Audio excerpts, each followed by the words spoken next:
Okay.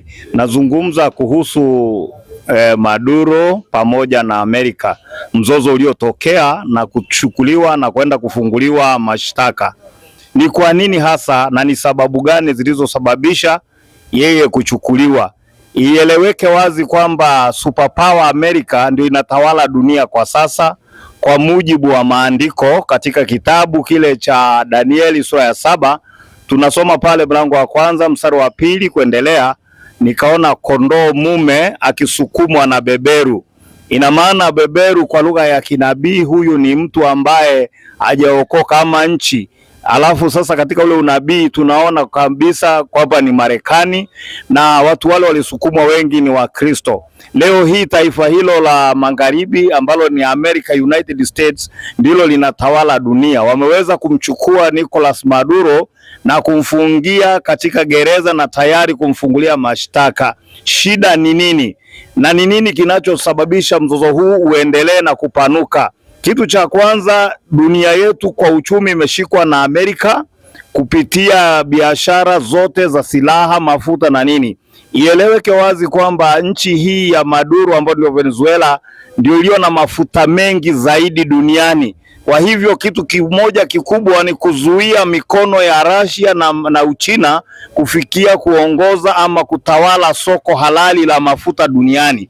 Hapa ndipo chanzo kilipoanzia, maana hizi nchi ni BRICS, ziko kwenye BRICS na zinatafuta jinsi ya kuikamata dunia ili kuitawala kwa uchumi. Unajua hizi ni nchi 30 zinazotafuta kuangusha Marekani kibiashara. Hivyo basi imekuwa ni vigumu sana Amerika kuwafumbia sasa hivi jicho, kwa sababu pia kwa teknolojia wamekuja juu, kwa silaha, na ndio maana unaona wameshikana Marekani, China pamoja na Russia na Korea. Wamekuwa wakizindua mara kwa mara silaha, yani wanajiweka sawa katika soko zote sasa hivi kwenye silaha kivita, na ndio maana wanajaribu kutishia Marekani.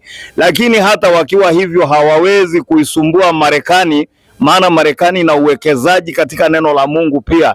Biblia pia inasema wazi, na tunasoma maandiko matakatifu yanasema wazi katika kitabu cha Mwanzo pale ambapo Isaka alimwambia Yakobo, Mungu wetu akamwambia ubarikiwe. Tazama, harufu ya mwanangu ni kama harufu ya shamba alilolibariki Bwana.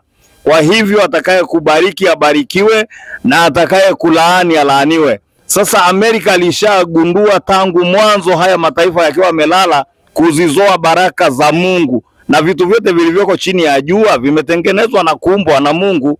Marekani alichukua upesi, utawala na udhibiti kulingana na neno la Mungu katika Danieli, na akaweza kukanyaga kila sehemu, na akaweza kuwekeza mbalimbali sehemu mbalimbali. Hivyo hawawezi kumuondoa, hata kama wanajaribu kufanya nini, hata waungane nchi ngapi, hawatafanikiwa kumsumbua, kwa sababu tayari anamiliki silaha, anamiliki dunia, utawala.